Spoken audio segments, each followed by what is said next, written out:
We have walked through centuries of bloodshed. We witnessed the native Welsh princes slaughtered for their land.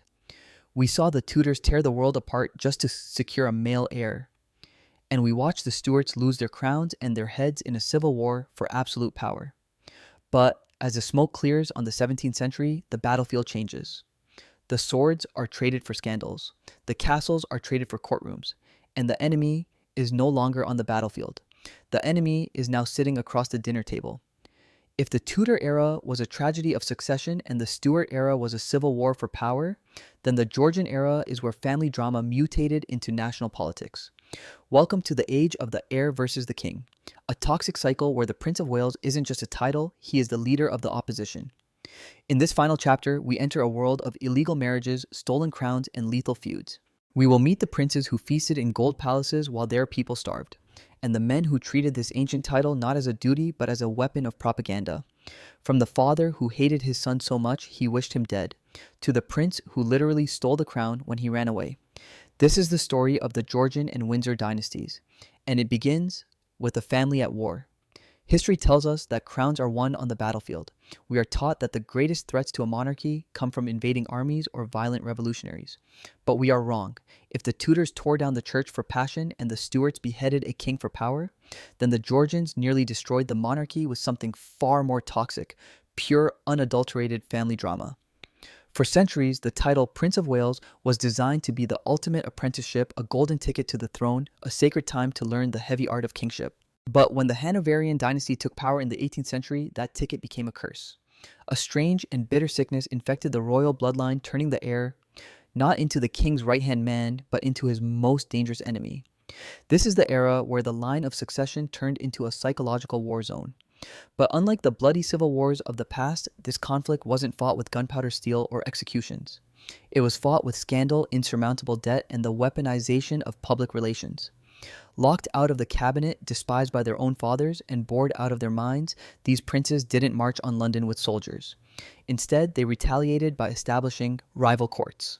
They turned their private palaces into headquarters for the political opposition, effectively running a shadow government just to spite the king. They became the first royal celebrities using the press to humiliate the crown and courting popularity while their fathers withered in jealousy. In this chapter, we will meet the prince who declared himself 100% English, a public slap in the face to his German father, only to be treated like a foreign insurgent by his own blood.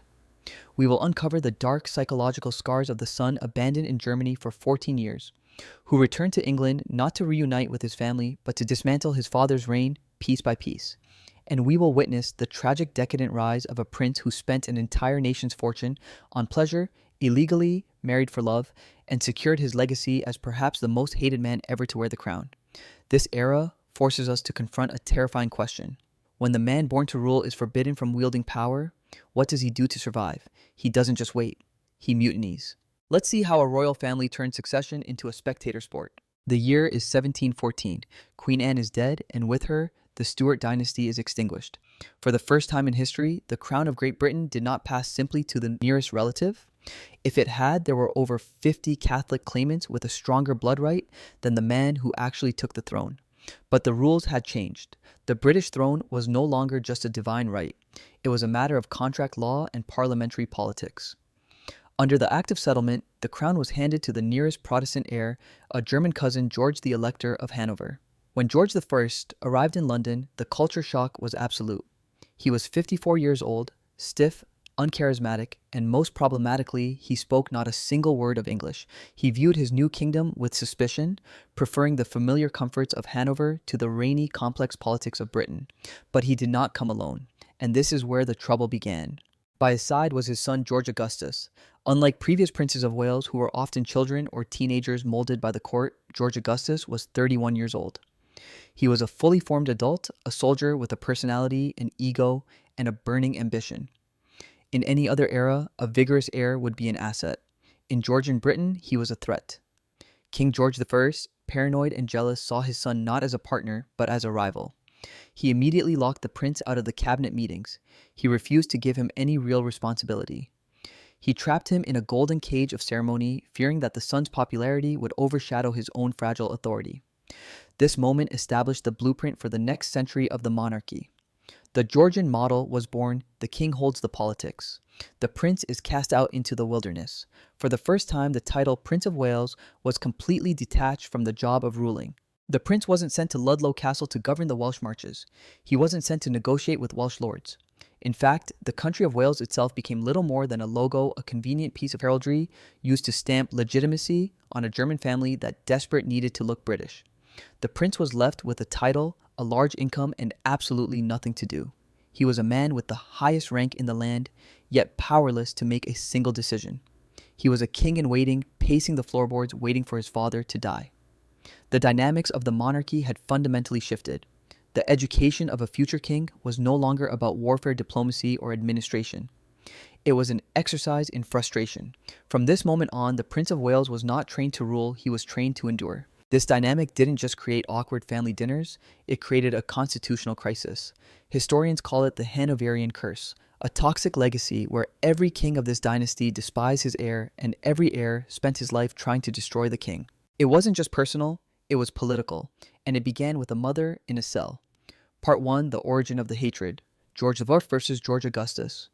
The feud between King George I and his son, the future George II, was rooted in a dark family secret. The king had imprisoned his wife, the prince's mother, in a German castle for 30 years due to an alleged affair. She was forbidden from ever seeing her children again. George Augustus never forgave his father for this cruelty. But because he had no power to overthrow the king, he found a different weapon: politics. When the king fired a politician, the prince hired him. When the king supported a policy, the prince publicly opposed it. The Prince of Wales turned his London residence Leicester House into a rival court. For the first time, the heir to the throne became the official leader of the opposition. If you were a politician who wanted a future, you went to the son. If you wanted power now, you stayed with the father. The government itself was split down the middle by a family grudge. Part 2. The cycle repeats: George II versus Frederick Louis. When George Augustus finally became King George II, you might expect him to have empathy for his own heir. Instead, the cycle intensified. George II and his wife had left their eldest son, Frederick Louis, behind in Hanover when they moved to England. They didn't see him for 14 years. When Frederick finally arrived in London as a grown man, he was a stranger to his parents and they loathed him. His mother famously called him a monster and wished he would collapse and die. Frederick, deeply wounded and highly intelligent, declared total war. He didn't just copy his father's political opposition. He turned it into a spectacle. He became a patron of the arts, commissioning the song Rule Britannia to subtly suggest that he was the true patriot while implying his father was just a grumpy German import. The pettiness reached its peak in 1737. When Frederick's wife went into labor with their first child, the prince was determined that his hated parents would not be present for the birth. In the dead of night, he forced his laboring wife into a carriage and rattled her over cobblestone streets to a different palace, risking both her life and the baby's, just to deny the king the satisfaction of witnessing the arrival of the next heir. Frederick died before he could become king, but he had successfully turned the role of Prince of Wales into a permanent public relations nightmare for the crown. Part 3. The tragic climax: George III versus George IV. The curse skipped a generation but returned with a vengeance under George III. Unlike his ancestors, George III was a pious domestic man who wanted a happy family. But his son, the future George IV, was a chaotic force of nature. This was no longer just about politics, it was about morality. The Prince of Wales plunged into a life of debauchery that scandalized the nation. He fell in love with Maria Fitzherbert, a Catholic commoner. Since the law forbade him from marrying a Catholic, he married her in secret, a treasonous act that, if discovered, would have stripped him of his succession rights. He drowned in debt, spending money faster than the treasury could print it. The king used this debt as a leash, forcing the prince to abandon his true love and marry a German cousin, Caroline of Brunswick, in exchange for a parliamentary bailout. The marriage was a disaster from day one. The couple hated each other so much, they physically separated after conceiving their only child. The tragedy culminated in the Regency, when George III finally succumbed to madness, foaming at the mouth and wandering the palace corridors. The Prince of Wales was named Prince Regent. He finally had the power he craved, but it was a hollow victory. While the king was pitied for his illness, the prince was despised for his excess. As the Napoleonic Wars raged and the people starved, the Prince Regent threw lavish banquets in his golden palaces. He had won the war against his father, but he had lost the war for the people's respect. The lesson of the Georgian era was clear. The more the Prince of Wales was blocked from real power, the more he sought to dominate public opinion, usually at the cost of the monarchy's dignity. When the curtain finally fell on the Georgian era, the British monarchy was still standing, but the institution was unrecognizable. The relentless feuds, the illegal marriages, the illegitimate children, and the staggering debts had taken a heavy toll. The ancient concept of the divine right of kings, the idea that royalty was chosen by God and above reproach, had been shattered. In its place stood something far more fragile: public entertainment. The royal family had ceased to be gods, they had become a circus. And the ringleader of that circus generation after generation was the Prince of Wales. This era left a legacy that fundamentally rewrote the job description for every heir who followed. The death of political power. The most immediate and permanent consequence was the political neutering of the prince. Because 4 consecutive generations of kings had systematically blocked their sons from the cabinet, the war room, and the privy council, the title lost its political teeth. By the time the Victorian era arrived, the precedent was set in stone. The Prince of Wales was no longer a junior partner in government. He was not expected to lead armies into battle, draft legislation, or negotiate treaties. The role had shifted from hard power to soft power. Denied the chance to shape the nation's laws, the princes turned their energy to shaping the nation's culture. If the prince couldn't command a battalion, he would command a dinner party. If he couldn't influence a tax bill, he would influence the cut of a suit, the design of a palace, or the destination of a holiday. The Georgians inadvertently invented the royal influencer. They transformed the Prince of Wales from a statesman in training into a figurehead of fashion arts and high society. Wales from territory to theater, this shift had a profound and lasting impact on the relationship with the country of Wales itself. Under the native princes of the Middle Ages, the title meant leader of this land. It implied a blood connection and a duty to govern. Under the Georgians, it became the man with the title. Wales ceased to be a territory to be administered and became a stage to be visited.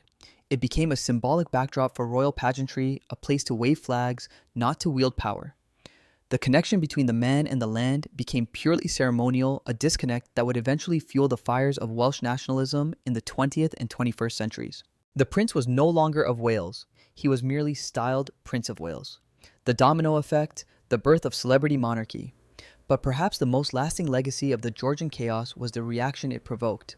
Queen Victoria, growing up watching her wicked uncles, the dissolute, unpopular Georgian princes, was horrified by their behavior. She spent her entire reign trying to scrub away the stain of their scandals, enforcing a strict new code of morality, domesticity, and duty. Yet, even Victoria couldn't erase the monster the Georgians had created: the celebrity monarchy. The Georgians had let the genie out of the bottle.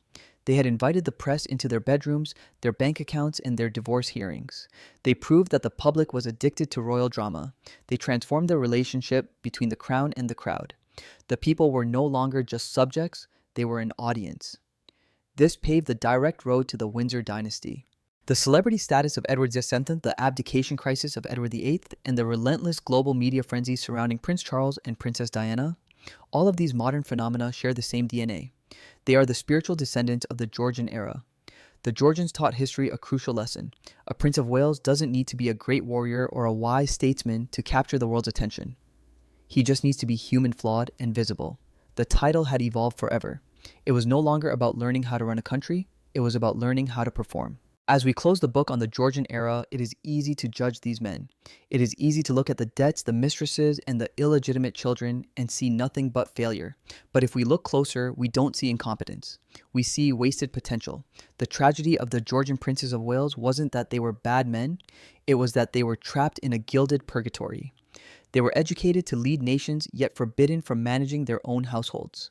They were men built for purpose, forced to live a life of leisure. The title, Prince of Wales, in this era was not a promise of future glory, it was a test of endurance.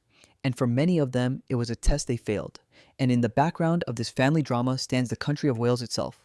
Throughout the 18th and 19th centuries, Wales remained the silent partner in this arrangement. It provided the ancient legitimacy the German dynasty desperately needed, yet received little in return. The title became a mirror reflecting the growing distance between the power in London and the identity of the land. So before we turn the page, ask yourself this. If you were told from birth that you were special, yet forbidden from making a single real decision, who would you become? Would you be a dutiful son, a rebel, or a cautionary tale? The Georgian era proved that the waiting room for the throne is the most dangerous place in the palace. But the story isn't over. In our next and final chapter, we enter the age of the Windsors. The title leaves the shadowy courtrooms and steps onto the global stage. It becomes a story of paparazzi heartbreak and a new kind of war fought in the headlines. From the tragedy of Diana to the modern dilemma of William. Are you ready to see how the story ends? Host, before we move on, I want you to put yourself in their velvet shoes for just a second. Look at Frederick Louis. He dragged his laboring wife out of bed and into a bumpy carriage in the middle of the night, risking her life just to spite his father. Was that a bold act of independence, or just reckless endangerment? And then there's George IV. He stood at a crossroads between the woman he loved, Maria Fitzherbert, and the crown that demanded he marry a stranger. He chose the crown, and the money to pay his debts. It forces us to ask, if you were the Prince of Wales given all the wealth in the world, but forbidden from having a job or a voice, how would you handle the frustration? Would you rebel like Frederick, or would you sell your soul for a bailout? Like George, honestly, I'm not sure I'd survive the pressure. Tell me what you would have done in the comments below. I really want to know.